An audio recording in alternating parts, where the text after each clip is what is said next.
Our last reading is to be led for us by Blaine Wimberly from Zia United Methodist Church.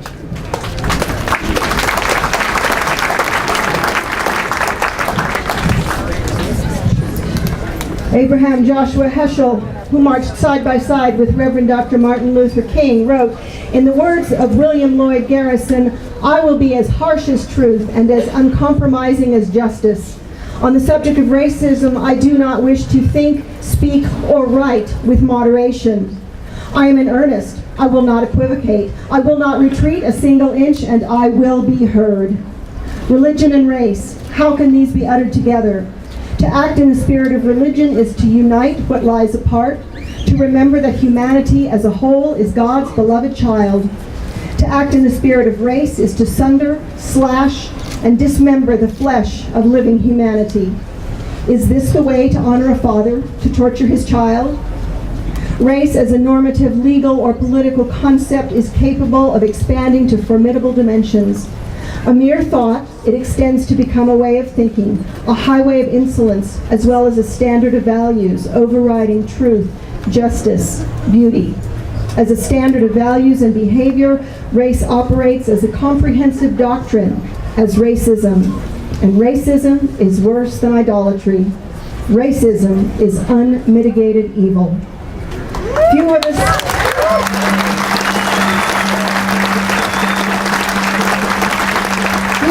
seem to realize how insidious, how radical, how universal and evil racism is.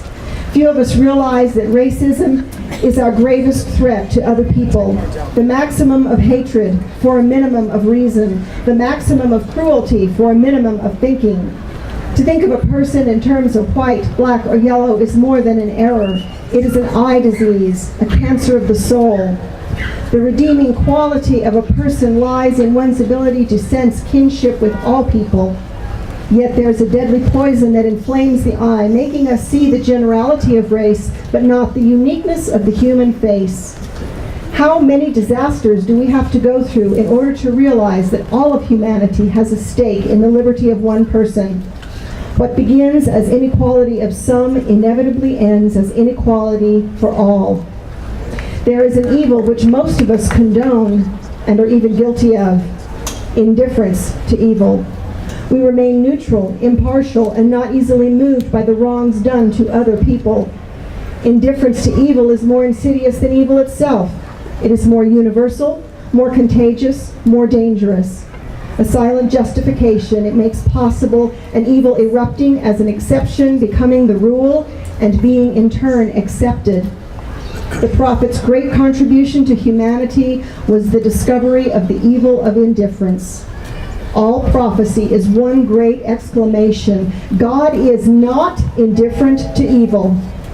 God is always concerned. God is personally affected by what we do to each other. That equality is a good thing, a fine goal, may be generally accepted. What is lacking is a sense of the monstrosity of inequality.